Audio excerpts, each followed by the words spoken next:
پہلے جو میں نے گفتگو کی ہے اس گفتگو کے متعلق ظاہر ہے کہ جب بندہ بات کرتا تو بہت سارے جو گوشے ہیں وہ تشنا رہ جاتے ہیں، بات کئی جگہ پہ جو نا وہ رخ اور چینج کر جاتی ہے تو پھر چیزیں کچھ رہ جاتی ہیں۔ اگر میری اس گفتگو سے متعلق کسی دوست کا کوئی سوال ہو تو پہلے وہ کر لیں، مجمع میں سے یہاں جو سامعین بیٹھے ہیں، جو میں نے گفتگو کی ہے قرآن و سنت کی روشنی میں، اس پر کوئی اعتراض، کوئی سوال، اشکال ہو تو پہلے آپ وہ کر لیں، پھر وہ پرچیاں جو آئی ہوئے ہیں ان کے جواب انشاءاللہ عرض کریں گے۔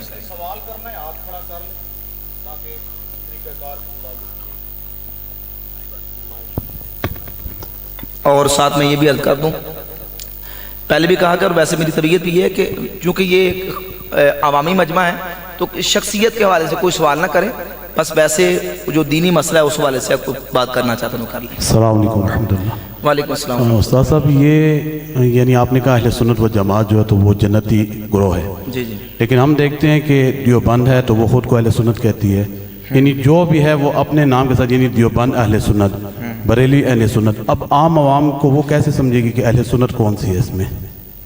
جی اس کا جواب یہ ہے، دیکھیں دعویٰ کرنے سے تو بات نہیں بن جاتی، صرف محض دعویٰ کافی نہیں، دلیل چاہیے۔ حضرت شیخ عبدالحق محدث دہلوی رحمۃ اللہ تعالی علیہ اسی حدیث کی تشریح میں اشعۃ اللمعات مشکات کی شرح میں فرماتے ہیں بمجرد عقل آبافی نیس، یہاں صرف محض عقل سے تو بات نہیں کر دینی، اپنی طرف سے برہان باید، دلیل چاہیے، ہمیں دلیل چاہیے۔ ایک بندہ دعویٰ کرتا ہے تو وہ کہتا ہے میں اہل سنت ہوں، بھئی اہل سنت ہونے کے لیے اہل سنت کے عقیدے پر ہونا، بولیں روح افزا کی بوتل ہے، اگر کسی بوتل کے اوپر ویسے آپ روح افزا کا ٹائٹل یا لیبل لگا دیں وہ روح افزا تو نہیں بن جائے گی نا جب تک اس کے اندر وہ مواد روح افزا والا نہ ہو۔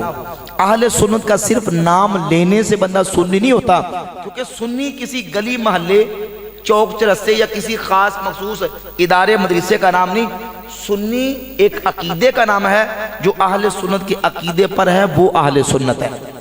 اب آپ نے کہا جی فلاں بھی دعویٰ کرتا ہے، فلاں بھی دعویٰ کرتا ہے، بھئی یہ خوشبو گلے میں پڑتی، مہربانی آپ کی دعویٰ کرتا ہے تو بھئی ان سے دلیل مانگیں گے۔ جو لوگ دعویٰ کرتے ہیں ان کی کتابوں میں یہ لکھا ہوا ہے، نعوذ باللہ تعالیٰ، مثلا اسماعیل دہلوی نے تقویۃ الایمان میں لکھا کہ رسول کو غیب کی کیا خبر، جس کا نام محمد یا علی ہے وہ کسی چیز کا مختار نہیں۔ نبی پاک صلی اللہ علیہ وآلہ وسلم کی ذات اقدس کے بارے میں نعوذ باللہ تعالیٰ یہ لکھا کہ حضور مر کر مٹی میں مل گئے۔ یہ کسی سنی کا عقیدہ ہو سکتا ہے؟ تو وہ کروڑ مرتبہ اپنے آپ کو سنی کہتا رہے، اہل سنت ہونے کے لیے عقیدہ اہل سنت کا ہونا ضروری ہے۔ پھر ایک طرف وہ خوارج اور نواسب کے نظریات رکھنے والے، اور دوسری طرف تفضیلیہ اور روافض کے نظریات رکھنے والے وہ بھی کہتے ہیں ہم سنی ہیں، جبکہ اہل سنت کے صحابہ کے اعتبار سے ہوں، اہل بیت کے اعتبار سے ہوں، یا دیگر انبیاء علیہم الصلوات و تسلیمات کے معجزات سے لے کر کرامات، اور پھر دیگر جتنے عقائد و نظریات ہیں وہ عقائد و نظریات اہل سنت کے عقیدے کی کتابوں کے اندر لکھے ہوئے ہیں، جو ان عقیدے ان عقائد کے مطابق نہیں وہ اہل سنت نہیں۔ میں نے جس طرح ترتیب بیان کی، صحابہ، اہل بیت، تابعین، تبع تابعین، اور پھر اس طرح امت کا سلسلہ۔ اب اس وقت مثلا دو گروہ جو ہیں وہ سنی ہونے کا دعویٰ کریں، دیوبندی دعویٰ کرتے ہیں ہم سنی ہیں، اہل سنت و جماعت بریلوی کہتے ہیں کہ ہم سنی ہیں۔ ایک عام سادہ بندہ وہ کہے گا ہمیں کیسے پتا چلے کہ ان میں سے اصلی اہل سنت کون ہے؟ تو ہم کہتے ہیں اس کا جواب یہ ہے کہ ان میں سے یہ دیکھ لیں کہ جو پچھلے سنی چلے آ رہے ہیں ان اہل سنت کے ساتھ عقیدے کن کے ملتے ہیں۔ سوکھا سا آسان سا حل ہے۔ شیخ عبدالحق محدث دہلوی، حضرت امام ربانی مجدد الافسانی اور دیگر اولیاء اللہ، پھر اوپر چلے جائیں، ان اولیاء اللہ کے ساتھ دیوبندیوں کے عقیدے ملتے ہیں یا بریلویوں کے عقیدے ملتے ہیں؟ تعمیر والے کون ہیں؟ تخریب والے کون ہیں؟ بنانے والے کون ہیں؟ گرانے والے کون ہیں؟ بنانے والے وہ ہیں جو اہل سنت ہیں، اور ان کے وارث وہ ہیں جو یا رسول اللہ کہنے والے ہیں، جنت البقیع ہو یا جنت المالا ہو۔ رسول اللہ کا گنبد خضرا ہو یا پوری دنیا کے اندر مسلمانوں کے ملکوں میں انبیاء اولیاء صحابہ کے مزارات اور ان کے قبروں کے اوپر گنبد یا قبے یہ امام احمد رضا بریلوی نے نہیں بنوائے، 100 سال پہلے نہیں بنے، بلکہ کئی صدیوں سے یہ سلسلہ چلا آ رہا ہے۔ دیوبندی یہ تو تقریباً سمجھیں کہ 100-150 سال کی بات ہے۔ اللہ کے فضل و کرم سے ان اولیاء اللہ کے جو حقیقی معنوں میں وارث ہیں، الفضل ما شاہدت بالعادا، فضیلت وہ ہوتی ہے جو مد مقابل بھی بول جائے۔ اس بات کا اظہار تو مرزا جیلمی نے بھی کر دیا کہ یہ لوگ جھوٹ بولتے ہیں، صوفیہ کے اصل وارث اگر کوئی ہیں تو وہ اہل سنت والجماعت بریلوی ہیں۔ بلکہ ایک اور حقیقت سے پردہ اس نے اٹھایا، ایک اور حقیقت کو اس نے تسلیم کی، ویسے ہے تو جھوٹا، القلوب قد یصدق، کبھی کبھی جھوٹا بندہ بھی سچ بول دیتا ہے۔ وہ کہتا ہے کہ اگر آپ نے یہ دیکھنا ہو کہ نبی پاک صلی اللہ علیہ وآلہ وسلم کے مبارک دور میں حضور کی ذات اقدس کے ساتھ صحابہ جس طرح محبت کرتے تھے، وہ محبت آج اگر دیکھنی ہو تو وہ بریلویوں کے اندر موجود ہے۔ یہ میں نے اس کے منہ میں لفظ نہیں ڈالے، اس کا ریکارڈڈ بیان موجود ہے۔ وہ کہتا ہے کہ وہ محبت جو صحابہ حضور کی ذات اقدس کے ساتھ حضور کی ظاہری حیات طیبہ میں کرتے تھے، وہ محبت اگر آج دیکھنی ہو تو وہ بریلویوں کے اندر موجود ہے۔ تو یہی ہم کہتے ہیں کہ وہ محبت، وہ تعظیم و توقیر کا جو سلسلہ بحمداللہ تعالیٰ چلا آ رہا ہے، آج اہل سنت و جماعت کے اندر موجود ہے، اور صوفیہ کے اولیاء کے جو صحیح معنوں میں جانشین اور وارث ہیں وہ یہی ہیں جو یا رسول اللہ کہنے والے۔ جزاک اللہ۔ امام فرماتے ہیں اہل سنت کا بیڑا پار اصحاب حضور، اہل سنت کا بیڑا پار اصحاب حضور، نجم ہے اور ناؤ ہے، فطرت رسول اللہ کی، نجم ہے اور ناؤ ہے، فطرت رسول اللہ کی۔ ذرا محبت سے کہہ رہے ہیں سبحان اللہ، ذرا بلند آواز سے کہہ سبحان اللہ۔ اور کو دوست؟ ہاں جی جی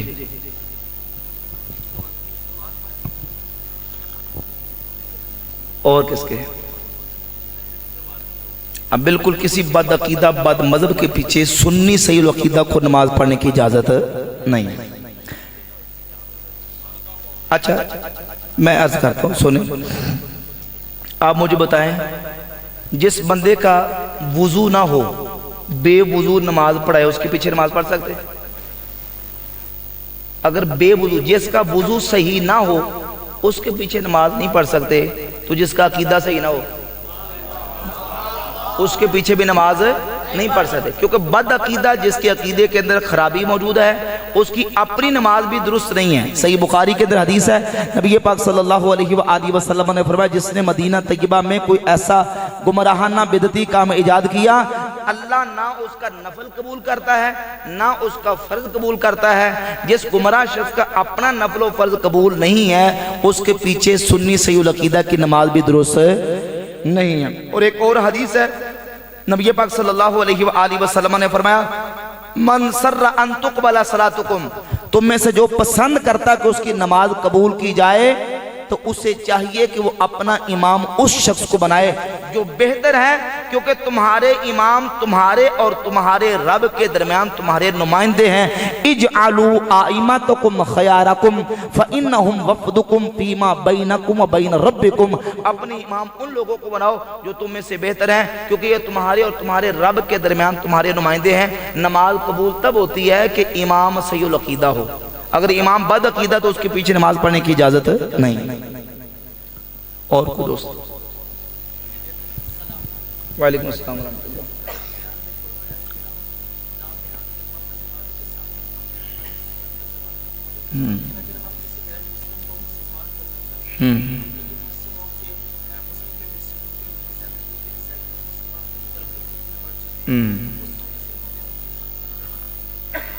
ظاہر ہے کہ اسے یہی سمجھائیں گے کہ جو اسلام نبی پاک صلی اللہ علیہ وآلہ وسلم کے مبارک دور سے صحابہ کے دور سے چلا آ رہا ہے، وہ یہی اصل اسلام جس پر اہل سنت و جماعت آج قائم ہے۔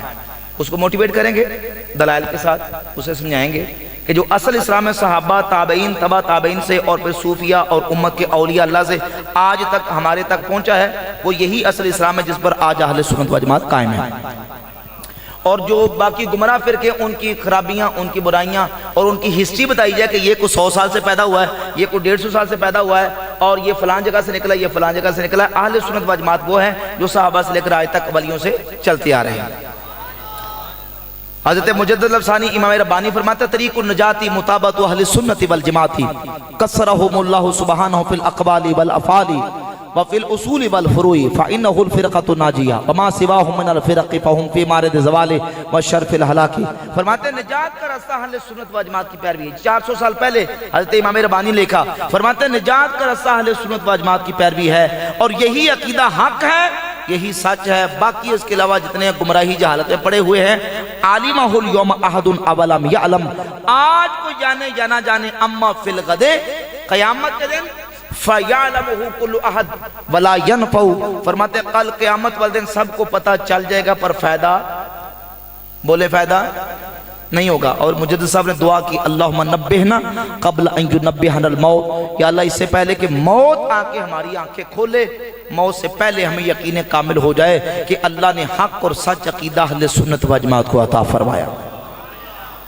اعلیٰ حضرت امام علیہ السلام فرماتے ہیں آج لے ان کی پناہ آج مت لے، نالا ذوق پورا کرنا ذرا بنو کو سبحان اللہ۔ امام فرماتے ہیں آج لے ان کی پناہ آج مدد گل سے، آج لے ان کی پناہ آج مدد گل سے، پھر نہ مانیں گے، پھر نہ مانیں گے قیامت میں اگر ساؤنڈ والے بھائی آپ کا ساؤنڈ ایسا ہی نہیں چل رہا ہے جی۔ اور کو دوست جی السلام علیکم۔ وعلیکم السلام جناب کیا؟ ٹھیک ہے، آپ مجمع میں سے جو پرچیاں آئی ہیں نا وہ انشاءاللہ ان کے جوابات ہوں گے۔ ہاں جی، یہ سب سے پہلے سوال یہ ہے کہ حضرت امیر معاویہ کے متعلق ہمارا عقیدہ جو کیا ہے ہونا چاہیے، اور بعض لوگ کہتے ہیں کہ وہ باغی تھے اور حضرت عمار بن یاسر کے قاتلین میں سے تھے، اس بارے میں ذرا وضاحت فرما دیں۔ گزارش یہ ہے کہ صحابہ کرام رضی اللہ تعالیٰ عنہم سارے صحابہ اہل سنت و جماعت کا عقیدہ ہے کہ وہ عادل ہیں، صحابہ کلہم عدول، تمام صحابہ عادل ہیں، اور اہل سنت و جماعت کا یہ متفق علیہ عقیدہ ہے کہ ہم حضور کے سارے صحابہ سے محبت کرتے ہیں۔ امام ابو جعفر محمد ابن سلامہ الطحاوی رحمہ اللہ نے عقیدہ کی جو کتاب لکھی ہے، 321 ہجری میں فوت ہونے والے ہمارے حنفی امام ہیں، اور یہ عقیدے کی کتاب تمام مکاتب فکر کے ہاں مسلمہ کتاب ہے۔ اس کے صفحہ 79 پہ امام طحاوی، امام ابو حنیفہ اور اہل سنت کا عقیدہ لکھتے ہیں، فرماتے ہیں وَنُحِبُّ أَصْحَابَ رَسُولِ اللَّهِ صلی اللہ علیہ وآلہ وسلم وَلَا نُفْرِطُ فِي حُبِّ أَحَدٍ مِّنْهُمْ، ہم حضور کے سارے صحابہ سے محبت کرتے ہیں اور کسی ایک کی محبت میں حد سے تجاوز، وَلَا نَتَبَرَّوْ مِنْ أَحَدٍ مِّنْهُمْ، اور کسی صحابی سے بیزاری کا اظہار نہیں کرتے، وَلَا بِغَيْرِ الْحَقِّ نَذْكُرُهُمْ، ہم صحابہ کا حق ذکر نہیں کرتے، وَلَا نَذْكُرُهُمْ إِلَّا بِخَيْرٍ، ہم جب بھی صحابہ کا ذکر کرتے ہیں اور خیر اور بلائی سے کرتے ہیں وَنَرَا حُبَّهُمْ دِينًا وَإِيمَانًا وَإِحْسَانًا وَبُغْضَهُمْ كُفْرًا وَنِفَاقًا وَطُغْيَانًا، صحابہ کی محبت ہمارا دین، ایمان، احسان ہے، اور صحابہ کا بغض یہ کفر ہے، منافقت ہے اور سرکشی ہے، جس سے اللہ نے ہمارے سینوں کو پاک رکھا ہے۔ اہل سنت سارے صحابہ کی عزت کرتے ہیں۔ حضرت امیر معاویہ حضور کے جلیل القدر صحابی ہیں، فضلاء اور عادل صحابہ میں سے ہیں، اور نبی پاک علیہ الصلوۃ والسلام کی ذات اقدس کے ساتھ ان کی کئی نسبتیں ہیں۔ نسبت مساہرت بھی ان کو حاصل ہے، حضور کا صحابی ہونے کی نسبت بھی حاصل ہے، کتابت وحی کے منصب پر حضور نے ان کو مامور کیا، یہ بھی نسبت حاصل ہے۔ نبی پاک علیہ الصلوۃ والسلام نے ان کو کئی دعائیں دی، یہ بھی ان کو شرف حاصل ہے، اور ذاتی خصائص بھی ہیں، ذاتی فضائل بھی ہیں، ذاتی مناقب بھی ہیں، اور نبی پاک علیہ الصلوۃ والسلام نے جو ان کے فضائل بیان کیے، ہمارے اہل سنت کے محدثین نے اپنی حدیث کی کتابوں کے اندر ان کی شان میں، فضائل میں باقاعدہ منقبت کے چیپٹر اور عنوان قائم کیے، جیسے امام ترمذی نے جامع ترمذی کے اندر، امام احمد ابن حنبل نے فضائل الصحابہ کے اندر، حافظ ہبات اللہ لالکائی نے شرح اصول اعتقاد اہل سنت کے اندر، اور دیگر محدثین نے باقاعدہ چیپٹرز اور ابواب قائم کر کے حضرت امیر معاویہ کے فضائل بیان کر کے یہ بتا دیا کہ حضرت امیر معاویہ صحابہ میں سے جلیل القدر صحابی ہیں، صاحب فضیلت ہیں، اور ان کی عظمت و شان بہت بڑی ہے، ان کی گستاخی سنی کر سکتا؟ بولو اہل سنت، اہل سنت تو کسی صحابی کی بھی گستاخی کرنا اہل سنت عقیدے کے اندر نہیں ہے، کیونکہ نبی پاک صلی اللہ علیہ وآلہ وسلم کی احادیث موجود ہے۔ صحیح مسلم میں حضور کی حدیث ہے، حضور فرماتے ہیں لا تسبوا احد من اصحابی، میرے کسی ایک صحابی کو بھی تم نے برا۔ جامع ترمذی میں امام ترمذی حدیث لے کے آئے، امام احمد ابن حنبل فضائل الصحابہ میں پہلی 4 سندیں 1 2 3 4 طرق لے کے آئے۔ نبی پاک علیہ الصلوۃ والسلام نے فرمایا اللہ اللہ فی صحابی لا تتخذوہم غرضا بعدی، میرے صحابہ کے معاملے میں اللہ سے ڈر کے رہنا، میرے بعد ان کو تان و تشنیع کا نشانہ مت بنا لینا۔ اور المعجم الکبیر للطبرانی کے اندر امام طبرانی عبداللہ ابن مسعود رضی اللہ تعالیٰ سے حدیث لے کے، حافظ ابن حجر اسقلانی نے فتح الباری میں اس کی سند کو حسن قرار دیا کہ رسول اللہ صلی اللہ علیہ وآلہ وسلم نے فرمایا اذا ذکر اصحابی فامسکوا، جب میرے صحابہ کا ذکر ہو تو ان کی برائی بیان کرنے سے اپنی زبانوں کو بند رکھو۔ احادیث طیبات کی روشنی میں اہل سنت کا یہ عقیدہ ہے کہ کسی صحابی کے بارے میں ہم کوئی بھی منفی جملہ نہیں کہتے، ان کی عظمت، ان کی شان وہ بیان کرتے ہیں۔ حضرت امیر معاویہ جلیل القدر صحابی ہیں، اور بحمد اللہ تعالی ہم اہل سنت و جماعت ان کی قدر کرتے ہیں، ان کی گستاخی کرنے والے کو ہم سنی سمجھتے نہیں۔ باقی یہ جو حدیث عمار کے حوالے سے حضرت امیر معاویہ رضی اللہ تعالیٰ عنہ کے خلاف ایک منفی پراپیگنڈا کیا جاتا ہے، تو اس کا تفصیلی جواب ابھی اسی مہینے میں نے درس جہلم میں پورا اس کے اوپر ایک لیکچر ریکارڈ کروایا ہے، حدیث عمار اور باغی گروہ۔ یہ تقریباً 1 گھنٹے کا مکمل تفصیلی لیکچر ہے، اور اس میں نے بحمد اللہ تعالیٰ امیر معاویہ رضی اللہ عنہ کے حوالے سے ان کا جو مقدمہ تھا، اور جس بنیاد پہ، جس بیس پہ، جو اصل وجہ تھی اختلاف کی، اور ان کے اجتہاد کے جو دلائل تھے وہ سارے پیش کر کے حضرت امیر معاویہ رضی اللہ تعالیٰ عنہ کے مجتہد ہونے پر اور ان کا جو ڈیسیجن تھا اس پر میں نے دلائل پیش کر کے یہ واضح کیا ہے کہ اگرچہ جنگ جمل میں اور جنگ صفین میں مولا علی کے مقابلے میں آنے والے صحابہ اجتہادی خطا پر تھے، لیکن چونکہ مجتہد تھے اور ان کا وہ اقدام اجتہاد کی بنیاد پہ تھا۔ اہل سنت یہ کہتے ہیں دلائل کی روشنی میں کہ صحابہ کے ان اختلافات میں ہم اپنی زبانوں کو بند رکھتے ہیں، البتہ ان جنگوں میں حق حضرت مولا علی کے ساتھ تھا، یہ مقابلے میں حضرت امیر معاویہ اور حضرت طلحہ و زبیر وہ اجتہادی خطا پر تھے، لیکن اجتہادی خطا کے باوجود بھی وہ گناہگار نہیں تھے، وہ مجتہد ہونے کی وجہ سے ان کو بھی ایک اجر حدیث رسول کی روشنی میں اللہ رب العزت کی بارگاہ سے دیا جائے۔ جی یہ دوسرا سوال ہے کہ کیا فرماتے ہیں علماء دین اس بارے میں کہ حضرت علی کرم اللہ وجہ کریم حضرت امیر معاویہ اور ان کے گروہ پر قنوت میں بد دعا کرتے تھے جیسا کہ مسند ابی حنیفہ میں ہے؟ مصنف ابن ابی شیبہ کے اندر اس مضمون کی ایک روایت ہے، لیکن اگر ہم سارے اس کے طرق کو جمع کرتے ہیں تو جس طریق کے اندر یہ نام لے کے قنوت نازلہ والا واقعہ ہے وہ شاذ روایت ہے باقی دیگر طرق کے مقابلہ میں، اور اگر ہم دیگر دلائل کو بھی دیکھتے ہیں تو ان دلائل کی روشنی میں بھی، شیعہ کتابوں کی روشنی میں بھی حضرت مولا علی کے خطبات اور بیانات موجود ہیں کہ خود مولا علی رضی اللہ تعالی عنہ نے جب لوگوں کو اہل شام پر لعنت کرتے ہوئے سنا، تمام نہج البلاغہ 7 جلدوں میں مولا علی کے خطبات جو اہل تشیع کے ہمیں معتبر کتاب ہے وہ چھپے ہیں، اس کے اندر یہ خطبہ موجود ہے کہ مولا علی فرماتے ہیں لا تسبوا اہل الشام، اہل شام کو برا نہ کہو، اہل شام پہ لعنت نہ کرو۔ اور مولا علی پاک کا خطبہ نہج البلاغہ کے اندر شیعہ کی معتبر کتاب کے اندر موجود ہے کہ فرماتے ہیں کہ اہل شام اور ہمارا جو اصل اختلاف ہے، فرماتے ہیں اِنَّ رَبَّنَا وَاحِدٌ وَنَبِيَّنَا وَاحِدٌ وَدَعْوَتَنَا فِي الْإِسْلَامِ وَاحِدًا، ہمارا رب بھی ایک ہے، ہمارا نبی بھی ایک ہے، اور اسلام میں ہماری دعوت بھی ایک ہے۔ لا نستزیدہم فی الایمان باللہ والتصدیق برسولہ صلی اللہ علیہ وآلہ وسلم، اللہ پر ایمان رکھنے اور رسول اللہ کی تصدیق کرنے میں ہم ان سے زیادہ نہیں، ولا یستزیدوننا، اور نہ وہ ہم سے زیادہ ہیں، الا ما اختلفنا فیہ من دم عثمان ونحن منہ براء، فرماتے ہیں ہمارا اصل اختلاف عثمان کے خون کے بارے میں ہے کہ عثمان کو شہید کس نے کیا، عثمان کو قتل کس نے کیا۔ حضرت مولا علی فرماتے ہیں کہ ہم اس سے بری الذمہ ہیں، ہمارا کوئی ہاتھ نہیں، اصل اختلاف یہ ہے، باقی ہمارا رب بھی ایک ہے، ہمارا نبی بھی ایک ہے، ہمارا دین بھی ایک ہے، نہ وہ ہم سے زیادہ نہ ہم ان سے زیادہ۔ تو یہ اصل اختلاف ہے۔ مولا علی کے ان فیصلوں سے یہ بات بالکل واضح ہوتی ہے کہ وہ قنوت والی جو بات ہے وہ درست نہیں ہے، جس میں نام لے کے قنوت والی بات ہے وہ بالکل روایت شاذ ہے۔ یہ دوسرا سوال ہے جی کہ ہمارے نزدیک رکوع والا رفع دین منسوخ ہے، لیکن جن صحابہ نے رفع دین کا ذکر کیا ان میں مالک بن حویرث اور وائل بن حجر رضی اللہ عنہ بھی ہیں، یہ تو نبی صلی اللہ علیہ وسلم کے وصال سے چند ماہ پہلے مسلمان ہوئے تھے، ایمان لائے تھے، تو اس بارے میں وضاحت۔ اصل میں مجھے خود بھی شرمندگی آ رہی ہے کہ وہ کہتے ہیں نا سورج کو جو نا وہ چراغ دکھانے والی بات ہے، علامہ صاحب ماشاءاللہ بیٹھے ہیں، آپ نے مائک بھی ان کو پکڑا دیا سوال کرنے کے لیے، مجھے خود شرمندگی ہو رہی ہے۔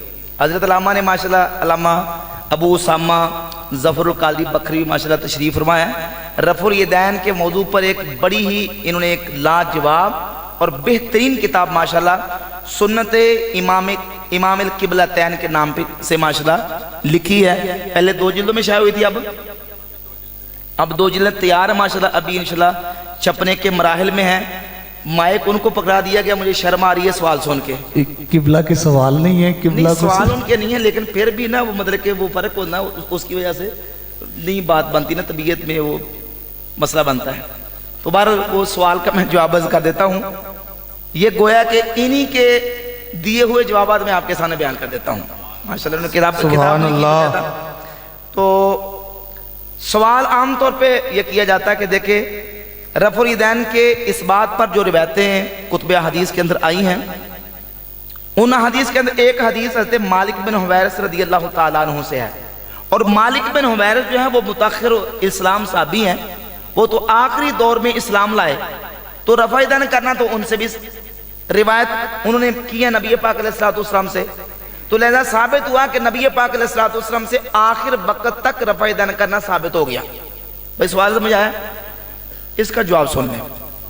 جواب اس کا یہ ہے کہ مالک بن حویرث رضی اللہ تعالی عنہ کی جو حدیث وہ بیان کرتے ہیں، ہمارا سوال یہ ہے کہ آپ اس پوری حدیث پہ عمل کرتے ہیں کہ آدھی حدیث پہ عمل کرتے ہیں؟ وہ کہتے ہیں پوری پہ کرتے ہیں، بخاری شریف میں لکھی ہوئی ہے۔ تو جواب یہ ہے کہ بھئی بخاری میں پوری حدیث ہے، بولو ہاں نہ کرو نا، بخاری میں پوری حدیث ہے؟ بخاری میں مختصر حدیث ہے، صحیح بخاری اٹھائیں، بخاری میں جب یہ حدیث آئی تو مختصر ہے، اور یہی حدیث صحیح مسلم میں آئی تو صحیح مسلم میں بخاری کی بنسبت قدر تفصیل ہے۔ صحیح بخاری میں امام بخاری حدیث لے کے مالک بن حویرث سے کہ نبی پاک علیہ السلام نے نماز کے شروع میں اپنے ہاتھوں کو اٹھایا، رکوع جاتے اٹھایا، رکوع سے اٹھتے اٹھایا۔ سوال یہ ہے کہ کہاں تک اٹھایا؟ بخاری میں یہ موجود نہیں ہے۔ یہی حدیث مالک بن حویرث رضی اللہ عنہ سے صحیح مسلم میں 865 نمبر آئی، تو اس میں یہ کہ نبی پاک علیہ السلام نے اپنے ہاتھوں کو نماز کے شروع میں اٹھایا اور کانوں تک اٹھایا۔ کہاں تک اٹھایا؟ کانوں تک اٹھانے کا ذکر بخاری میں مسلم میں ہے۔ معلوم ہوا کہ بخاری میں مختصر ہے، مسلم میں اس سے زیادہ تفصیل ہے، اور مسلم میں بھی مکمل پوری تفصیلی حدیث نہیں ہے، बल्कि इससे आगे हदीस की किताब सुनन नसाई एक नुस्खे के मुताबिक 1082, दूसरे के मुताबिक 1085, तीसरे के मुताबिक 1086, 82, 85, 86 में से एक निकाले मिल जाएगी आपको, ऐप से निकाले या किताब से, ये हदीस मौजूद है। हज़रत मालिक बिन हुवैरिस से तफसीली मुकम्मल वो हदीस सुनन नसाई के अंदर संद सही के साथ मौजूद है कि मालिक बिन हुवैरिस फरमाते हैं, उसमें हदीस पूरी ये है कि नबी अलैहिस्सलातु वस्सलाम ने नमाज के शुरू में अपने कानों तक हाथ उठाए, रुकू जाते भी उठाए, रुकू से उठते भी उठाए, सजदे जाते भी उठाए, सजदे से उठते वक्त। अब बताओ, तुम कहते हो कि आखिर वक्त तक साबित है, तो ये सजदों वाला फिर आखिर वक्त तक साबित हो गया, तो सजदों वाला क्यों नहीं करते? वो सजदों वाले रफ़ाइदान की सुन्नत पे तुम क्यों अमल नहीं करते? अगर तुम सजदों वाली सुन्नत पे अमल ना करो तो तुम्हारी नमाज हो जाती है, तो हम रुकू वाला ना करें तो हमारी नमाज भी क्यों? क्योंकि हम जिस दलील की बुनियाद पे सजदों वाला मतरूक समझते हैं उसी दलील की बुनियाद पर रुकू वाला भी मतरूक समझते हैं, क्योंकि हमारे पास दूसरी हदीस मौजूद है और वो हदीस है सैयदना अब्दुल्लाह इब्ने मसूद रदी अल्लाह ताला अन्हु से, जामे तिरमिज़ी में 257 नंबर और सुनन नसाई में 1027 नंबर और सुनन अबी दाऊद में 748 नंबर, मुस्नद अहमद में, मुसन्नफ इब्न अबी शैबा में, सुनन कुबरा बैहकी में कि अब्दुल्लाह इब्ने मसूद रज़ी अल्लाह ताला अन्हु फरमाते हैं, अला उसल्ली बिकुम सलात रसूलिल्लाह सल्लल्लाहु अलैहि व आलिहि वसल्लम, क्या मैं तुम्हें रसूलुल्लाह की नमाज पढ़ के दिखाऊं कि हुजूर किस तरह नमाज पढ़ते थे? फसल्ला फलम यरफा यदैहि इल्ला फी अव्वल मर्रा। हज़रत अब्दुल्लाह इब्ने मसूद ने नमाज पढ़ के दिखाई, नमाज के शुरू के अंदर अपने हाथों को उठाया, बाकी पूरी नमाज में अब्दुल्लाह बिन मसूद ने हाथ नहीं उठाए और बता दिया कि ये अल्लाह के रसूल की नमाज। इस हदीस में रुकू वाला भी गया और सजदे वाला भी गया, लिहाजा जिस दलील की बुनियाद पे हम रुकू वाला मतरूक समझते हैं उसी दलील की बुनियाद पे सजदों वाला भी। और अगर मालिक बिन हुवैरिस की हदीस पे अमल करना है तो तुम आधी पे अमल करते हो, आधी को छोड़ते हो, हम पूरी को छोड़ते हैं इसलिए कि हमारे पास दूसरी दलील मौजूद है। हज़रत अब्दुल्लाह इब्ने मसूद रज़ी अल्लाह अन्हु की हदीस है, वो फरमाते हैं और बताया कि नबी पाक अलैहिस्सलातु वस्सलाम की ये नमाज है और उसके शुरू में रफ़ाइदान है, बाकी किसी मकाम पे रफ़ाइदान नहीं है।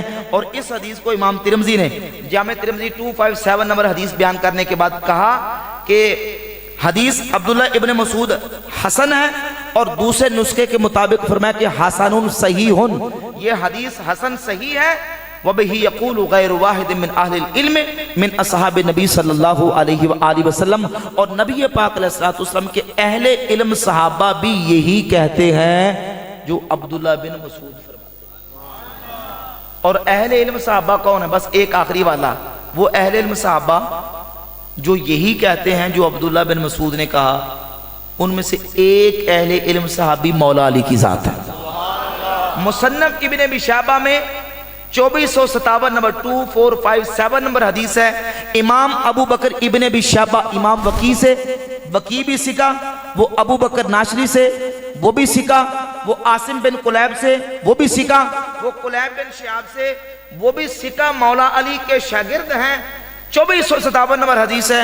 कुलैब बिन शिहाब कहते हैं कि मौला अली जब नमाज पढ़ते थे तो शुरू नमाज के अलावा बाकी मकाम पे रफ़ाइदान नहीं करते थे, लिहाजा इन्हीं हदीस के मुताबिक हमारा अमल है बिहम्दिल्लाह ताला।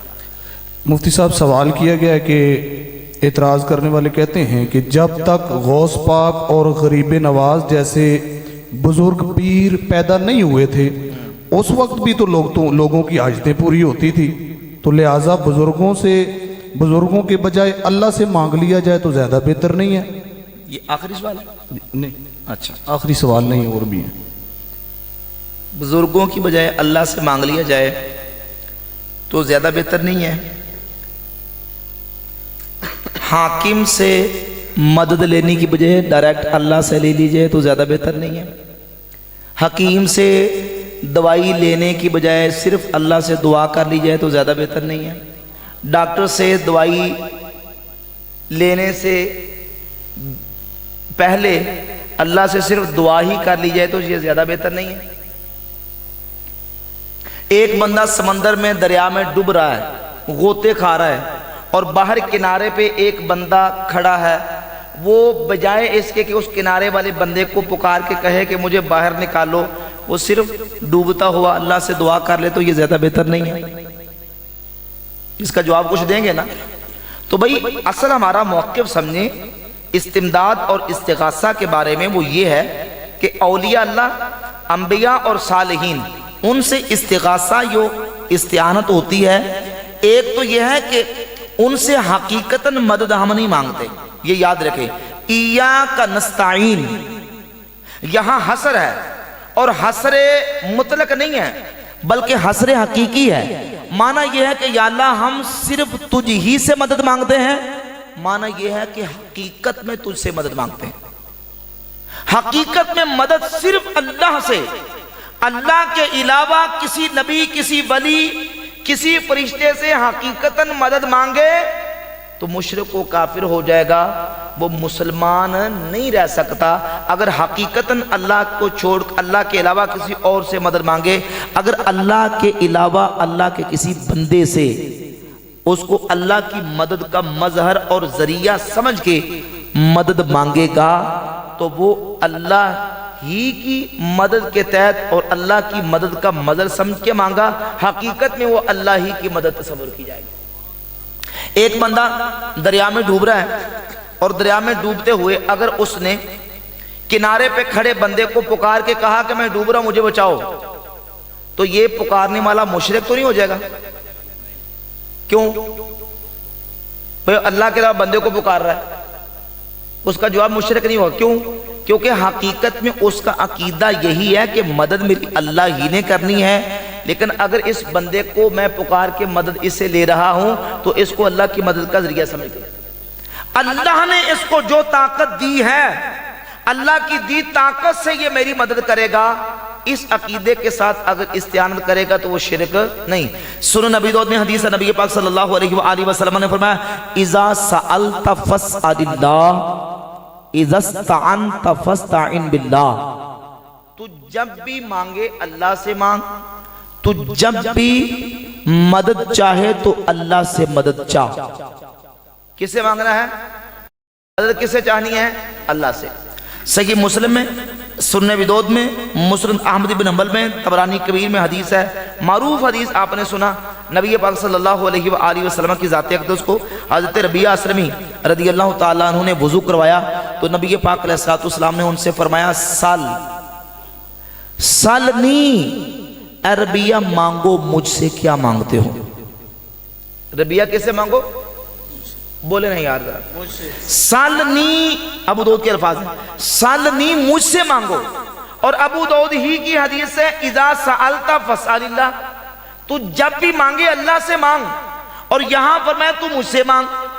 اب سوال یہ ہے کہ جب بندہ اللہ سے مانگے اور جب بندہ نبی سے مانگے، اللہ سے مانگنے اور نبی سے مانگنے میں کوئی فرق ہے؟ اگر تو نبی کو حقیقی مددگار سمجھ کے مانگے گا تو پھر تو فرق آئے گا، اور اگر نبی سے مانگے گا اس عقیدے کے ساتھ کہ نبی نے اللہ کی عطا سے دینا ہے، بولے نبی نے اللہ کی، تو پھر اللہ کی مدد کے خلاف نہیں ہے۔ حضور ہی نے فرمایا کہ جب تو مانگے اللہ سے مانگ، اور حضور ہی فرما رہے ہیں کہ ربیعہ مجھ سے مانگ، اذا استعنت فاستعن باللہ، جب تم مدد چاہے تو اللہ سے مدد چاہ۔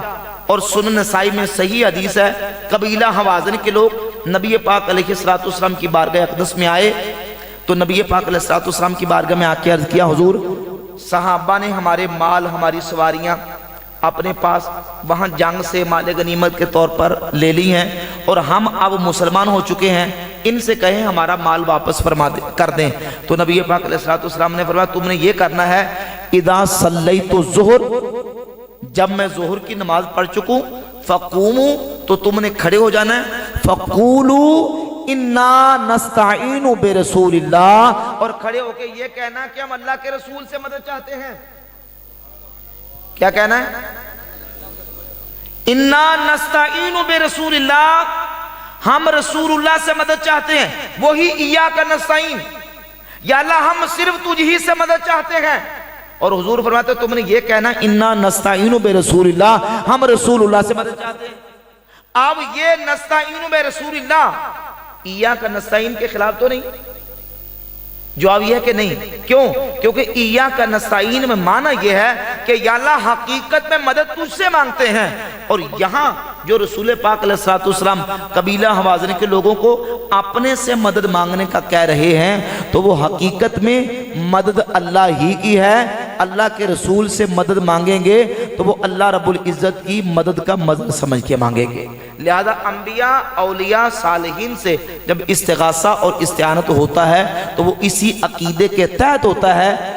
ये अकीदा रख के अगर इस्तिआनत होगी तो वो इय्याका नस्तईन के खिलाफ भी नहीं और वो तौहीद के मुनाफी भी नहीं है। ठीक है जी, दिए ना जी जी इसमें असबाब का जिक्र जी जी। फिर यहाँ ये यानी कहा जाता है कि ये माफाकुल असबाब और माताहतुल असबाब, इसकी भी वजाहत फरमा दें। मैं कर देता हूँ साहब, इसी पर एतराज किया जाता है। वो कहते हैं देखिए ये जितनी मिसालें आपने की है ना, बयान की हैं, ये सारी माताहतुल असबाब है ना, ज़ाहरी असबाब के तहत हैं। तो ज़ाहरी असबाब के तहत आप बंदों से मदद मांग सकते हैं।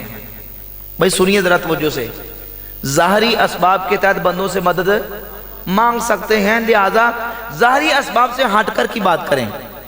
पहली बात यह है कि जब हम इय्याका नस्तईन पढ़ते हैं तो उसमें कहीं ज़ाहरी असबाब या असबाब के बगैर की तकसीम मौजूद है? भाई हाँ ना करके जरा जवाब देंगे तो जरा आसानी हो जाएगी। वहां मौजूद है। वहां कहते हैं हम इय्याका नस्तईन, या अल्लाह हम तुझ ही से मदद मांगते हैं। उसमें तो हसर है कि सिर्फ तुझसे मांगते हैं। वहां ये तो नहीं कहते कि हम असबाब के तहत बंदों से मांगते हैं, बगैर असबाब से तुझसे मांगते हैं। उसमें तो हर किस्म की मदद का हसर है, और वो जो हकीकी है, हसर मुतलक नहीं। हसर मुतलक करेंगे तो फिर तो बाकी सारी मदद किसी से मांगना शिरक हो जाएगा। हसर हकीकी है, माना यह कि हकीकतन सिर्फ अल्लाह ही से मदद है। और हम कहते हैं बिल्कुल इस माना के मुताबिक असबाब के तहत हो या असबाब के बगैर हो, अल्लाह रब्बुल इज़्ज़त के बंदों से जो मदद होगी वो हकीकतन नहीं होगी, वो मजाजी और अताई होगी, अल्लाह की मदद के तहत होगी। और अगर कोई कहे कि नहीं जी असबाब के बगैर की आप दलील पेश करें, पहली बात यह है कि हमारा उन लोगों के साथ जो असल इख्तलाफ है वो औलिया अंबिया से मदद मांगने के जायज़ और नाजायज़ होने का नहीं है कि ये जायज़ है कि नाजायज़ है। वो कहते हैं जायज़ नहीं, हम कहते हैं ऐसे नहीं, बल्कि असल इख्तलाफ है उनके साथ इस अकीदे के, इस मसले के शिरक और तौहीद होने का, तौहीद के मुताबिक होने का। वो ये कहते हैं कि अल्लाह के अलावा किसी और से मदद मांगी जाए तो ये शिरक है। हम कहते हैं कि ये शिरक, बोले शिरक क्यों? क्योंकि जाती होताई, हकीकी और मजाजी का फर्क जब हो तो तब शिरक नहीं होता।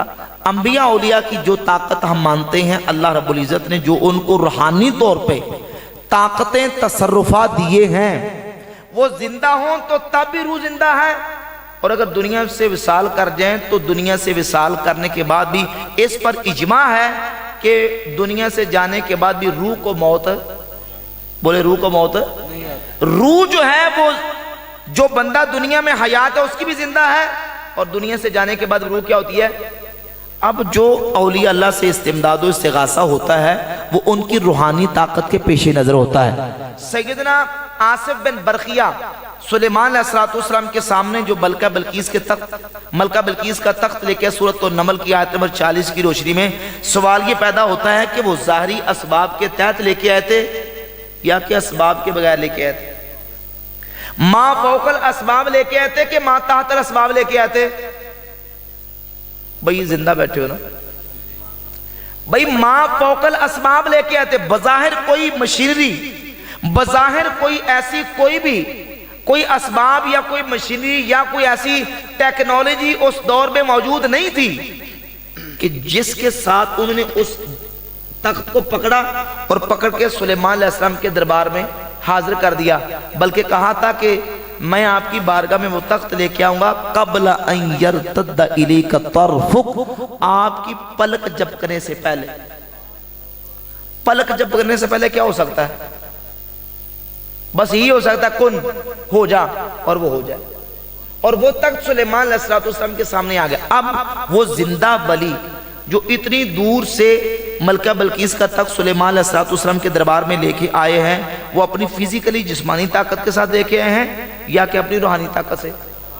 रूहानी ताकत से। तो रूहानी ताकत वलीउल्लाह की वो असबाब के बगैर भी तसर्रुफ कर सकती है, और अल्लाह के नबी और वली नेक सालेहीन वो जिंदा हो या दुनिया से फौत हो जाएं, रूह सबकी जिंदा होती है। अगर उनसे इस अकीदे के साथ रूहानी ताकत के पेश नज़र इस्तिमदाद और इस्तिगासा किया जाए तो वो असबाब के तहत भी अल्लाह की दी ताकत से मदद कर सकते हैं और असबाब के बगैर भी कर सकते हैं।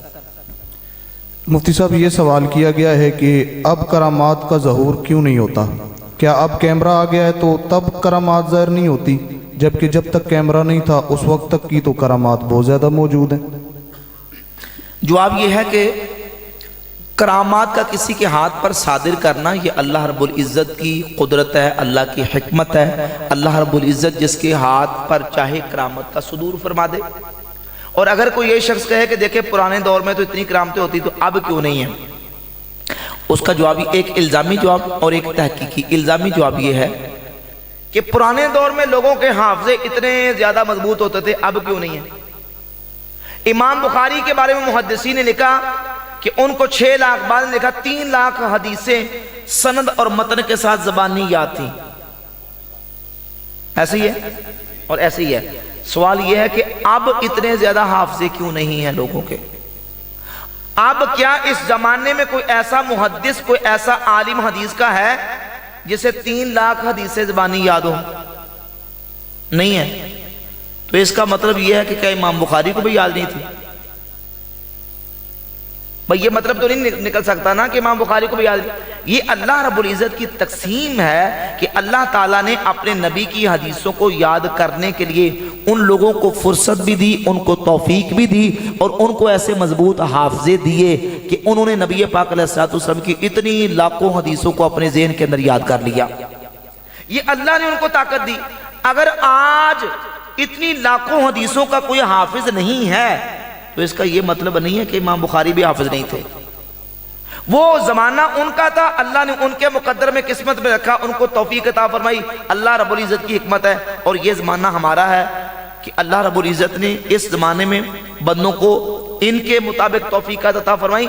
अब करामात जो पहले हो चुकी, अल्लाह रब्बुल इज़्ज़त की तकसीम है कि अल्लाह ताला ने उस जमाने में वो करामतें उन औलिया से सादर की। और इस दौर में चूंकि जैसे जैसे ज़माना आगे बढ़ता जा रहा है, सही बुखारी की हदीस के मुताबिक है कि सैयदना अनस बिन मालिक फरमाते हैं कि नबी पाक सल्लल्लाहु अलैहि वसल्लम ने फरमाया, ला याती अलन्नास से ज़मानुन, कमा काल फरमाया कि लोगों पर जो भी ज़माना आएगा, हर आने वाला दौर पहले से ज़्यादा बुरा होगा। पहले से ज़्यादा, पहले खैर कसीर थी, शर कलील थी। अब उसके बरक्स है, शर ज्यादा होता जा रहा है और खैर कलील और कम होता जा रहा है। ज़ाहिर है कि जितना तकवा, ज़ुहद, वरा, परहेजगारी, ताल्लुक माल्ला, अल्लाह के साथ जितना ज्यादा ताल्लुक होगा, जितना अल्लाह के साथ कुर्ब होगा, अल्लाह रब्बुल इज़्ज़त उतनी ही ज्यादा बंदे को करामत अदा करेगा। और करामत होना वली के लिए शर्त नहीं है, हाँ करामत के लिए वली का होना शर्त है। तो ये एक तो तहकीकी जवाब भी हो गया, इल्ज़ामी भी हो गया कि जैसे इमाम बुखारी के दौर में इतने लाखों हदीसों के हाफिज होते थे, अब नहीं है, तो इसका मतलब नहीं है कि उस वक्त भी नहीं थे। और तहकीकी जवाब ये कि अल्लाह की तकसीम है। अल्लाह रब्बुल इज़्ज़त ने उस दौर में औलिया अल्लाह के हाथों पर इतनी करामात का ज़ुहूर और सुदूर किया और इस वक्त वो चीज़ें उस कदर नहीं है जो कि हमारे साबका और पुराने ज़माने और पुराने दौर में हुई हैं। इसका यह मतलब नहीं कि करामतें हुई नहीं। अहले सुन्नत व जमात का इत्तिफाक है कि करामातुल औलिया हक़्क़ुन, वलियों की करामतें क्या हैं? बरहक हैं। कुरान और हदीस से इसका सबूत है और अहले सुन्नत इस पर भी मुत्तफ़िक़ है। व अजमऊ अला तस्लीमिल मौजज़ात लिल अंबिया वल करामात लिल औलिया, अहले सुन्नत इस बात पर मुत्तफ़िक़ है कि नबियों के मौजज़ात बरहक हैं और वलियों की करामतें बरहक हैं। अब क्यों नहीं उतनी हो रही, तो ये अल्लाह रब्बुल इज़्ज़त की मर्जी है। जी मुफ्ती साहब, ये सवाल किया गया कि हुजूर पाक सल्लल्लाहु ताला अलैहि वसल्लम के विसाल के वक्त हुजूर नबी करीम ने कलम और कागज़ मांगा तो हज़रत उमर ने क्यों ना दिया? अगर वो देते तो हज़रत अली पाक रदी अल्लाह ताला अन्हु की खिलाफत लिख कर देना थी, तो ये हज़रत उमर ने क्यों ना दिया? सही बुखारी के अंदर हदीस किरतास मौजूद है। इसका मुख्तसर और जामे में जवाब अर्ज कर देता हूँ। क्यों नहीं दिया? वो इस वजह से नहीं दिया कि नबी पाक सल्लल्लाहु अलैहि वसल्लम के आराम को मलहूज़ खातिर रखते हुए एक शफ़क़त व हमदर्दी के पहलू की वजह से सहाबा ने ये समझा कि नबी पाक सल्लल्लाहु अलैहि वसल्लम को हम तकलीफ ना दें, हुजूर को कोई दिक्कत ना हो। और हुजूर इस वक्त जो है ना वो मर्ज की हालत में है। जब नबी पाक अलैहिस्सलाम ने फरमाया ईतूनी बि किरतास, मुझे एक किरतास दो, तो सहाबा इकराम ने उस मौका पर नबी पाक अलैहिस्सलाम की बारगाह में किरतास पेश नहीं किया। इस वास्ते नहीं कि नौज़ुबिल्लाह वो को नाफरमानी कर रहे थे। जैसे उसकी मिसाल सही बुखारी ही के अंदर मौजूद है कि नबी पाक सल्लल्लाहु अलैहि वसल्लम ने हुदैबिया के मौका पर जब मुशरिकीन मक्का ने हुजूर के नामे नामी इसमें ग्रामी के साथ रसूलुल्लाह का लफ्ज़ देख के इतराज़ किया, तो हज़रत अली से हुजूर ने फरमाया कि अली मेरे नाम के साथ रसूलुल्लाह का लफ्ज़ मिटा दो, तो हज़रत अली ने नहीं मिटाया। सवाल यह कि हज़रत अली ने क्यों नहीं मिटाया? तो उसका जवाब यह है कि हज़रत अली ने अज़राहे मोहब्बत, अज़राहे ताज़ीम, अपनी ईमानी गैरत की वजह से कि नबी पाक अलैहिस्सलाम के नामे नमी इसमें गिरामी के साथ रसूलुल्लाह का जो कलिमा है ये मेरी ईमानी गैरत गवारा नहीं करती कि मैं मिटाऊं। तो जैसे हज़रत अली ने नहीं मिटाया अज़राहे मोहब्बत, हज़रत उमर और सहाबा ने हुजूर की बारगाह में वो किरतास पेश इसलिए नहीं किया अज़राहे मोहब्बत कि हुजूर तकलीफ ना फरमाएं, हमें हुजूर ने जो वसीयत फरमानी थी वो फरमा दी है। और इसी तरह एक और हदीस सही बुखारी के अंदर है कि नबी पाक अलैहिस्सलाम जब तशरीफ लाए, हज़रत अबू बकर सिद्दीक़ नमाज पढ़ा रहे थे, तो हुजूर ने इशारा किया कि अबू बकर नमाज पढ़ाएं। तो अबू बकर सिद्दीक़, हदीस में था राजा अल कहकरा, वो उल्टे कदम वापस लौटे। हुजूर ने आके नमाज पूरी करवाई और पूरी करवाने के बाद फरमाया कि ए अबू बकर मा माना का अन तुसल्लिया हीना अशरतु इलैका, जब मैंने तुम्हें इशारा किया था कि नमाज पढ़ाओ तो तुम्हें किस चीज ने रोका कि तुमने नमाज नहीं पढ़ाई? तो अबू बकर सिद्दीक़ ने कहा मा काना यंबगी लिब्न अबी कुहाफा अन युसल्लिया बैन यदै रसूलिल्लाह सल्लल्लाहु अलैहि वसल्लम, हुजूर अबू कुहाफा के बेटे की ये हिम्मत या उसके लिए मुनासिब नहीं है कि वो रसूलुल्लाह के सामने खड़ा होके नमाज पढ़ाए। यानी अपनी गैरत ईमानी की वजह से, हुजूर से मोहब्बत और ताज़ीम की वजह से कि नबी पाक अलैहिस्सलाम के सामने मैं खड़ा हूँ और हुजूर पीछे खड़े हों, तो कहा कि मेरी गैरत ईमानी ने गवारा नहीं किया। ये जो नमाज हुजूर ने इशारा किया पढ़ो नहीं पढ़ाई, ये नाफरमानी की वजह से नहीं है बल्कि हुजूर के साथ मोहब्बत की वजह से है। तो हुजूर ने जब किरतास मांगा सहाबा ने नहीं दिया, नाफरमानी की वजह से नहीं, अज़राहे मोहब्बत और शफ़क़त नबी पाक अलैहिस्सलाम के आराम का उनको मलहूज़ था कि हुजूर आराम करें और हुजूर के आराम में कोई खलल ना हो। ये मुख्तसर जवाब, बाकी इसके ऊपर तो 2-2 घंटे के तफसीली बयानात किए जा सकते हैं। उलमा ने बहुत तफसीलात इसकी लिखी हैं। हदीस की किरतास के ऊपर जो इतराज़ात है उसके जवाबात उलमा ने अपनी किताबों के अंदर तफसील के साथ लिखे हुए हैं।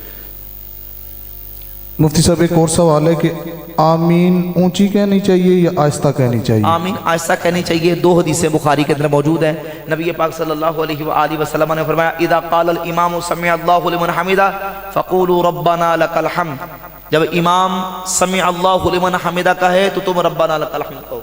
क्या कहो? फरमाया मन वाफ़क़ क़ौलुहु क़ौलुल मलाइका गुफ़िर लहू मा तक़द्दम मिन ज़म्बिही, जिसका रब्बना लकल हम्द कहना फरिश्तों के रब्बना लकल हम्द कहने के मुआफिक हो गया, उसके पिछले गुनाह बख्श दिए। इसी तरह सही बुखारी में हदीस है इदा क़ालल इमामु गैरिल मग़दूबि अलैहिम वलद्दालीन फ़क़ूलू आमीन, जब इमाम गैरिल मग़दूबि अलैहिम वलद्दालीन कहे तो तुम आमीन कहो। जिसका आमीन फरिश्तों के आमीन के मुआफिक हो गया, उसके गुनाह बख्श दिए गए। 2 हदीसें हैं, इससे नतीजा खुद निकाल लें। जैसे इमाम समी अल्लाहु लिमन हमिदा ऊंची आवाज से कहता है, मुक्तदी रब्बना लकल हम्द, इमाम ऊंची आवाज से कहता है समी अल्लाहु लिमन हमिदा और मुक्तदी आहिस्ता कहता है रब्बना लकल हम्द। इसी तरह जब इमाम किरात में गैरिल मग़दूबि अलैहिम वलद्दालीन ऊंची आवाज से कहेगा, मुक्तदी ने आमीन आहिस्ता आवाज से कहनी। रब्बाना लकल हम्द भी आहिस्ता कह के फरिश्तों के मुआफिक होना है, और आमीन भी आहिस्ता कह के फरिश्तों के मुआफिक हो गई। ठीक हो गया। मुफ्ती साहब ये सवाल किया गया कि क्या कुरान और हदीस को खुद पढ़ सकते हैं? अवाम को क्यों कहा जाता है कि उलमा से पढ़ें, खुद ना पढ़ें? तो कुरान ने कहा है ना कि कुरान ने कहा फस्अलू अहल ज़िक्र इन कुंतुम ला तालमून, अगर तुम्हें इल्म नहीं है तो अहले ज़िक्र से पूछ लो। और सूरत अन-नहल में है तिलकल अमसालु नदरिबुहा लिन्नासी वमा यअक़िलुहा इल्लल आलिमून, ये मिसालें जो हम लोगों के लिए बयान करते हैं इनको नहीं जानते मगर आलिम। कौन जानते हैं? आलिम। तो आलिम जो जानते हैं उलमा से पूछो।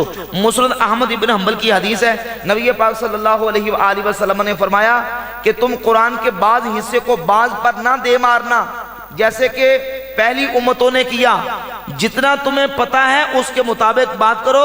वमा जहिलतुम अन्हु फकिलूहु इला आलिमिही, और जिसका तुम्हें इल्म नहीं है उसको उसके आलिम के सुपुर्द कर दो। कुरान अरबी ज़बान में नाज़िल हुआ, सहाबा की ज़बान अरबी थी, सहाबा अरबी जानते थे, कुरान अरबी ज़बान में है। सहाबा को किसी ट्रांसलेशन और तर्जमे की ज़रूरत नहीं थी, इसके बावजूद भी अल्लाह ताला ने नबी पाक अलैहिस्सलाम को कुरान हुजूर पर नाजिल करके हुजूर को मुअल्लिम बनाया, और हुजूर का मनसब ये रखा युअल्लिमुहुमुल किताब वल हिकमा। हुजूर अपने सहाबा को कुरान सिखाते थे, हिकमत की तालीम इरशाद फरमाते थे। सहाबा अरबी जानने के बावजूद भी कुरान सीखने में रसूलुल्लाह के मोहताज थे, हुजूर के। क्यों? क्योंकि कुरान को उसकी तफसीर के साथ समझना है, उसकी तशरीह के साथ समझना है, और कुरान की तशरीह तफसीर नबी पाक अलैहिस्सलाम फरमाते थे। और फिर जिन सहाबा ने कुरान रसूलुल्लाह से सीखा, हुजूर ने अपनी उम्मत को उनकी तरफ रेफर किया। सही बुखारी की 4999 नंबर हदीस है, खुजुल कुराना में अरबा, मेरे 4 सहाबा से कुरान सीखो, यानी मैंने इनको सिखा दिया है, अब तुम इनसे सीखो। अब्दुल्ला बिन मसूद, सालिम, उबई, इनका नाम लेकर नबी पाक अलैहिस्सलाम ने यह बता दिया कि तुमने कुरान उनसे सीखना है जिन्होंने मुझसे सीखा।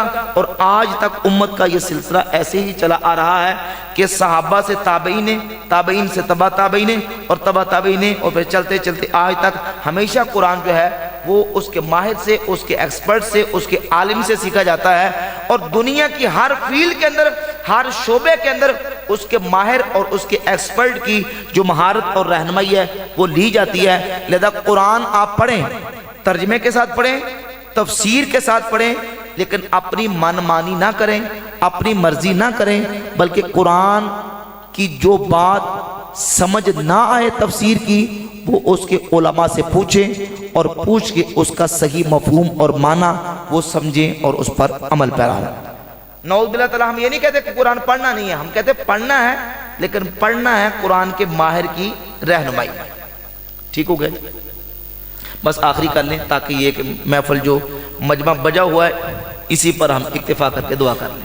मुफ्ती साहब सवाल ये किया गया है कि हज़रत अबू बकर सिद्दीक रदी अल्लाह ताला अन्हु ने बाग़े फदक सैयदा पाक को क्यों ना दिया?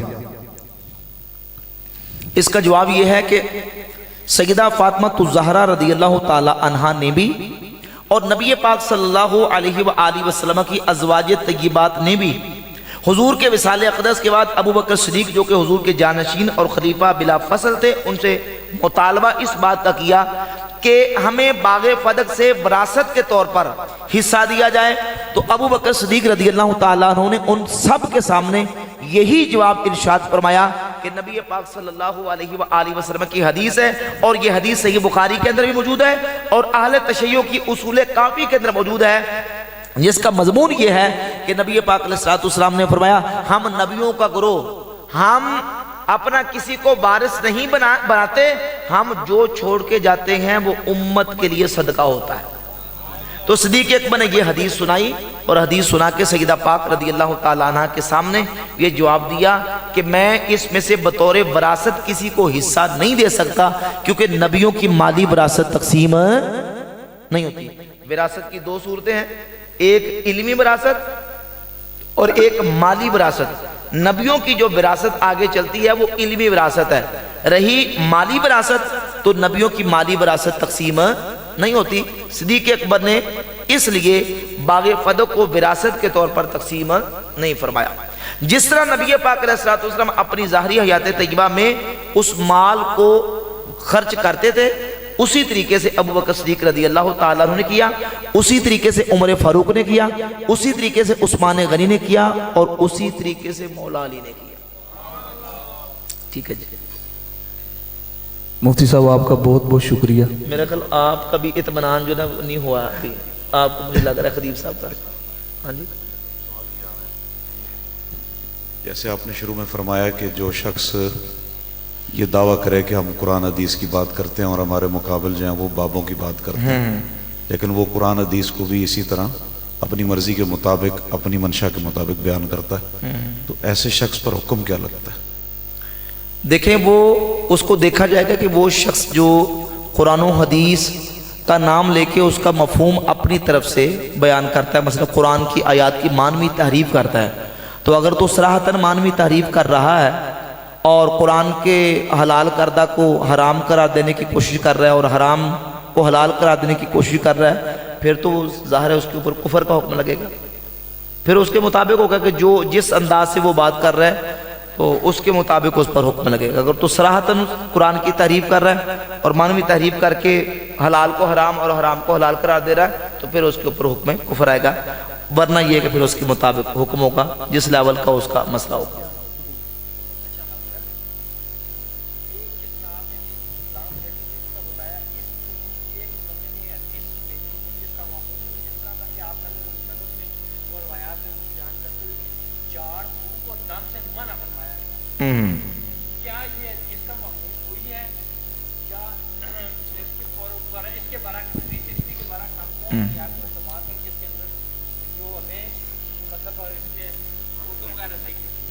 انشاءاللہ تعالیٰ یہ آخری سوال کا جواب یہ ہے کہ اللہ نے چاہا تو اس پر انشاءاللہ کوئی نہ کوئی اہل سنت کی طرف سے کوئی کام آئے گا، دعا کریں اللہ تعالیٰ آسانی پیدا کرے۔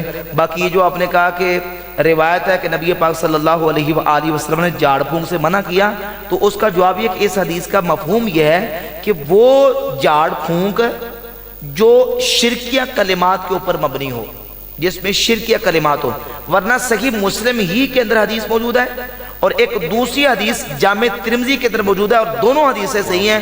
نبی پاک صلی اللہ علیہ وآلہ وسلم کی بارگاہ اقدس میں صحابی آئے اور انہوں نے کہا کہ حضور ہم زمانہ جاہلیت میں جھاڑ پھونک کیا کرتے تھے، اور اس جھاڑ پھونک کی وجہ سے جو مجنون لوگ ہیں، بیمار ہیں، ان کو آرام آ جاتا ہے، تو حضور کیا ہم وہ جھاڑ پھونک جو زمانہ جاہلیت میں کیا کرتے تھے کر لیا کریں؟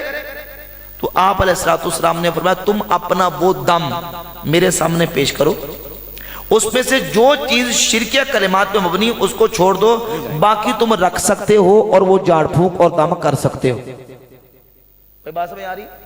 تو اس حدیث سے یہ ثابت ہوا کہ وہ شرکیہ تعویذات اور وہ شرکیہ کلمات جو بالکل اسلام کے خلاف ہیں، جھاڑ پھونک کے دوران وہ کرنے کی اجازت تو نہیں ہے۔ البتہ اگر کوئی عملیات ایسے ہیں جو قرآن و حدیث سے ٹکراتے بھی نہیں ہیں، قرآن و حدیث کے خلاف بھی نہیں ہیں، عام بزرگوں کا معمول ہے اور وہ شرکیہ کلمات پہ مبنی نہیں ہے، وہ بالکل کرنا جائز ہے۔ جب زمانہ جاہلیت کے جھاڑ پھونک کرنے کی حضور نے اجازت دے دی، تو اگر علماء کے اور بزرگوں کے عملیات ایسے ہوں ان کی بھی اجازت ہے، شریعت اس کو منع نہیں کرتی۔ ایک تو یہ ہے کہ جو آپ نے حدیث کے حوالے سے فرمایا، دعوت اسلامی کے IT ڈپارٹمنٹ نے فیضان حدیث ایپ بنا دی ہے نا، ٹھیک ہے، اس کو سرچ کیا جا سکتا ہے۔ ٹھیک ہو گیا۔ دوسرا ایک سوال کا یہ جواب دے دیں کہ اگر کوئی امام دعات کو زوات پڑھتا ہو تو اس کے پیچھے نماز کا کیا حکم ہے؟ اگر کوئی امام دعات کو زوات پڑھتا ہو تو اس کے پیچھے نماز درست نہیں ہے، کیونکہ دعات کا جو اصل تلفظ اور اصل مخرج ہے وہ دال کے مشابہ ہے، زال کے مشابہ، یعنی ولضالین نہیں پڑھنا بلکہ ولضالین پڑھنا ہے، دعات کو پر کر کے دال کے مشابہ کر کے پڑھیں گے، زال کے یا زوا کے مشابہ کر کے پڑھنا یہ جائز نہیں ہے، یہ حرف کی تبدیلی ہے اور یہ لحن جلی ہے اور یہ حرام ہے، اور ایسا امام ایسا قاری جو دعات کو زواد پڑھتا ہے اس کی قرات درست نہیں ہے اور اس کی لحن جلی کی وجہ سے اس کے پیچھے نماز درست نہیں۔ سورہ فاتحہ ہو یا دیگر قرآن پاک میں جہاں بھی दौद का कलिमा हर्फ आया है, उसको ज़्वाद या जाल के साथ मुशाबे करके पढ़ना ये हराम है, नाजायज़ है। हाँ जी।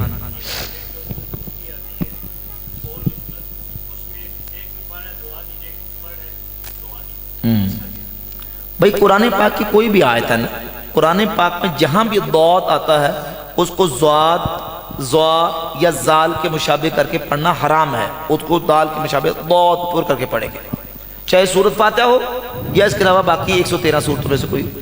अस्सलामु अलैकुम वरहमतुल्लाहि वबरकातुहू। वालेकुम अस्सलाम वरहमतुल्लाहि वबरकातुहू। मुफ्ती साहब, आपकी बारगाह में एक सवाल अर्ज़ है। जी। मेरा इरादा तो कुछ यूँ था कि किसी शख्सियत के हवाले से सवाल था, ना ही करो। चूँकि आपने इरशाद फरमाया है कि शख्सियत के हवाले से ना किया जाए, तो मैं अपने सवाल को चेंज करके कुछ यूँ अर्ज़ करता हूँ, क्या उलमाए अहले सुन्नत के मामलात यानी मौजूदा जो सूरत हाल है उसके हवाले से क्या उनको अवाम अहले सुन्नत में लाना ज़रूरी है? अगर ज़रूरी है तो उसकी वजह क्या है? सोशल मीडिया पर उसको क्यों शाया किया जाता है? फिर वो इजाद की तरफ ही चले जाएगा इशारा सवाल का।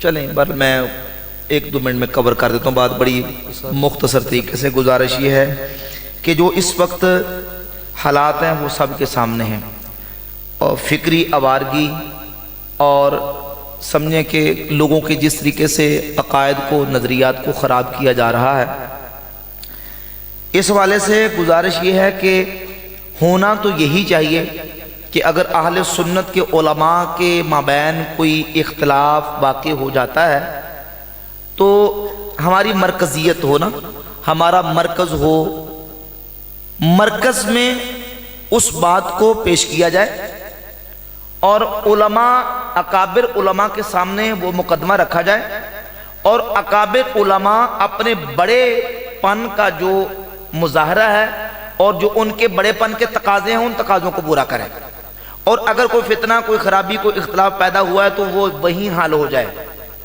लेकिन माज़रत के साथ इस वक्त सूरत हाल ये है कि ये सूरत हमें नज़र नहीं आ रही। अगर मैं कोई जुमला भी बोलूँगा तो इसको समझें कि बहुत ख़तरनाक सूरत में ना इसको रंग दे दिया जाएगा। समझ आ रही है ना? अब ये स्टेज है अवामी और रिकॉर्डिंग भी हो रही है, तो छोटा मुंह बड़ी बात हो जाएगी, लोग इसको नेगेटिव रंग देंगे। होना तो यही चाहिए। मसलन फ़र्ज़ करें मेरे 4 शागिर्द हैं, वो आपस में किसी मसले पर इख्तिलाफ कर बैठे हैं, तो मेरा हक बनता है कि बजाय इसके कि मैं ये कहूँ कि यार इख्तिलाफ हुआ, लड़ते तो लड़ते रहे, मरते तो मरते रहे, मेरे तो चारों हाथ चूम रहे हैं ना, बजाय इसके कि मैं ये सोचूं मुझे अपने बड़ेपन का मुजाहरा करना चाहिए और इन चारों को बुलाऊं या चारों के पास चला जाऊं। भाई बात समझ आ रही है ना? या तो चारों को बुला लूं या चारों के पास जाऊं और जाके इनको कहूं कि बेटा असल मसला तुम्हारा है क्या, फलां तारीख को आप फलां जगह पे आएँ, चारों बैठें और हम आपकी बात सुनेंगे और इंशाल्लाह आपका मसला हल कर देंगे। लेकिन अगर मैं इसको संजीदगी से लूँ ही नहीं, ना मैं अपने जो बड़े होने के फ़राइज़ हैं उसको अदा करूं और बस यही सोचूं कि ठीक है यार मेरी तो हरत दिल अजीज़ी चारों के यहाँ है, मुझे तो ये भी मान रहे हैं, ये भी मान रहे हैं, ये भी मानते हैं, ये भी मानते हैं, बाकी इनका आपस में मसला, अगर मैं मसला हल करने के लिए बैठा तो हो सकता है कि मैं इन दो के यहाँ मुतनाज़ा हो जाऊं, तो बजाय इसके कि मैं इनके यहाँ मुतनाज़ा हूं, अपना काम चल रहा है चलने दें, ये खुद लड़ बिड़ के ठीक हो जाएंगे तो फिर फैसला हो जाएगा। बोले ना, अब फैसला तब भी होगा कि बड़े बैठें और बैठ के फैसला करें। और दूसरी बात यह कि छोटे बड़ों को बड़ा माने भी, ये बड़ा तब भी मानेंगे जब बड़े जो हैं वो अपने बड़ेपन का मुजाहरा करेंगे और अपने फराइज को अदा करेंगे।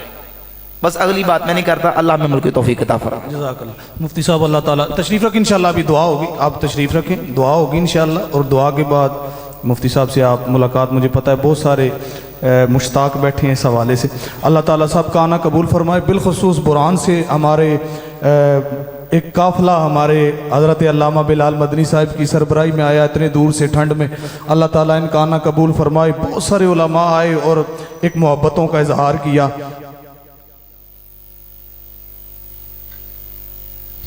और बहुत सारे उलमा आए, मैं देख रहा हूँ। अल्लाह ताला सबका आना कबूल फरमाए। कमेटी की तरफ से, इमाम साहब की तरफ से, क्योंकि मैं मस्जिद का खादिम हूँ एक हैसियत से, तो मैं सबका शुक्र गुजार हूँ। और कमेटी के जिन अहबाब ने, नमाजियों ने हमारे साथ ताउन किया, अल्लाह ताला सबको कबूल फरमाए। मुझे बड़े चेहरे नज़र आ रहे हैं माशाल्लाह, हमारे वकाला, बड़ी बड़ी हस्तियाँ हमारे पास तशरीफ़ लाई हैं। अल्लाह सबका आना कबूल फरमाए अल्लाह ताला सबको। और मैं मुफ्ती साहब से अर्ज़ करूँगा कि किबला हमें दोबारा टाइम का भी कुछ अगर फरमा दें, दोबारा हमारे वाकएंट के लिए आप टाइम का कुछ सिलसिला, अल्लाह ताला आपका आना बरकत वाला फरमाए, आपकी वजह से मामलात में हमें दुरुस्तगी फरमाए।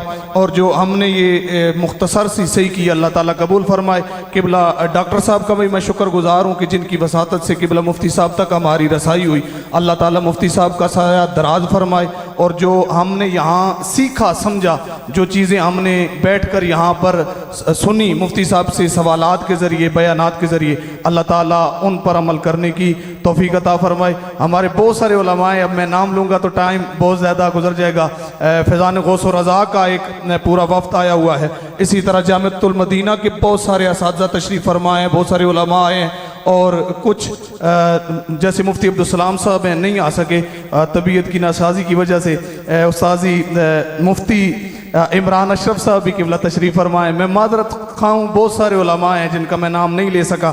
सबका आना अल्लाह ताला कबूल फरमाए। मैं सबका शुक्र गुजार हूँ और इंतहा दर्जे का शुक्र गुजार हूँ कि हमारी आपने इस महफिल को रौनक बख्शी और बेहतरीन एक सिलसिला हुआ। अल्लाह ताला सबका आना अपनी बारगाह में कबूल व मंजूर फरमाए। मैं मुफ्ती साहब से किबला से अर्ज़ करूँगा, दुआ करें हमारे लिए भी, आले सुन्नत के हक़ के लिए भी अल्लाह ताला, और बिलखसूस जिन्होंने हमारे साथ इस महफिल में ताउन किया, कुछ बाहर के भी हमारे साथ लोग शामिल रहे। बिलखसूस हमारे फ्रांस के एक मेरे बहुत अच्छे दोस्त हैं अज़हर साहब, उन्होंने बहुत अच्छी मोहब्बत का इज़हार किया हमारे साथ। अल्लाह ताला उनकी मोहब्बतें भी सलामत फरमाए। मुफ्ती साहब अज़हर भाई हमारे जो हैं, उनके लिए भी खुसूसी दुआ कीजिएगा, अल्लाह ताला उनके कारोबार में भी बरकत अता फरमाए।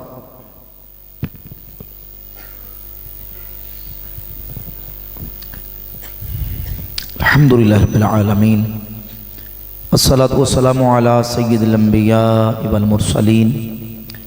अल्लाहुम्मा इन्ना नस्अलुकल अफ़्व वल आफ़ियत वल मुआफ़ात दाइमा फ़िद्दीन वद दुनिया वल आखिरह वल फ़ौज़ बिल जन्नति वन नजात अनिन नार। अल्लाहुम्मा यस्सिर उमूरना व सह्हिल मुरादना। अल्लाहुम्मा अर्ज़ुक़ना हुब्बक व हुब्ब हबीबिक सल्लल्लाहु अलैहि वसल्लम व हुब्ब अमली युक़र्रिबुना इलैक। मौला करीम आज की इस अज़ीम शान कॉन्फ्रेंस को अपनी बारगाह में शर्फ़ कबूलियत अता फरमा। मौला करीम आज के इस महफ़िल पाक में जो ज़िक्र रोज़गार, कलिमात तय्यबात, नात ख़ानी, दुरूद पाक, ज़िक्र बयान हुआ, इल्म नशिस्त हुई, अपनी बारगाह में शर्फ़ कबूलियत अता फरमा। मौला करीम नबी पाक सल्लल्लाहु अलैहि व आलिहि वसल्लम के सदक़े, हुज़ूर के सहाबा, अहले बैत के सदक़े से जितने अहबाब महफ़िल पाक में आए, जिन्होंने महफ़िल पाक को सजाया, एहतमाम किया, बिलख़ुसूस मस्जिद हाज़ा के इमाम व ख़तीब, हमारे फाजिल दोस्त, मौला करीम सब की काविशों को अपनी बारगाह में कबूल व मंजूर फरमा। इल्म व अमल की दौलत नसीब फरमा। मौला करीम एतक़ादी खालिस पर कायम व दायम फरमा।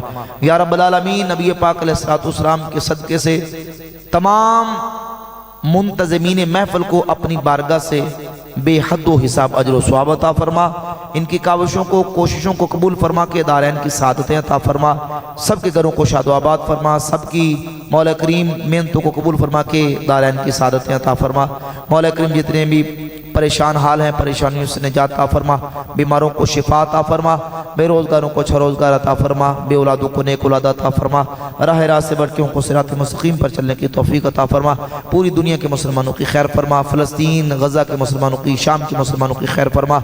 मौला करीम जितने उलमाए किराम तशरीफ़ लाए, मैं सब के नाम नहीं जानता, बिलखुसूस हमारे बरादर मोहतरम आलिम नबील फाज़िल हज़रत अल्लामा अबू उसामा ज़फ़रुल क़ादरी बखरवी दामत बरकातुल आलिया, हज़रत फ़ाज़िल मोहतशम अल्लामा मौलाना डॉक्टर फ़ुज़ैर रज़ा अल मदनी और दीगर इनके जितने रुफ़क़ा अहबाब और मौला करीम जितने भी उलमा तलबा आए, तमाम की मौला करीम اس حاضری کو میری حاضری کو اپنی بارگاہ میں شرف قبولیت عطا فرما مولا کریم سب کے علم و عمل میں برکت عطا فرما مولا کریم ہمیں اسی طریقے سے دین کا کام کرتے رہنے کی توفیق عطا فرما اور علماء کی ان دینی خدمات کو اپنی بارگاہ میں شرف قبولیت عطا فرما مسجد حاضہ کے نمازیوں میں برکت عطا فرما معاونین کو مولا کریم برکت عطا فرما ربنا آتنا فی الدنیا حسنۃ وفی الآخرۃ حسنۃ وقنا عذاب النار وصلی اللہ تعالی علی خیر خلقہ سیدنا محمد وعلی آلہ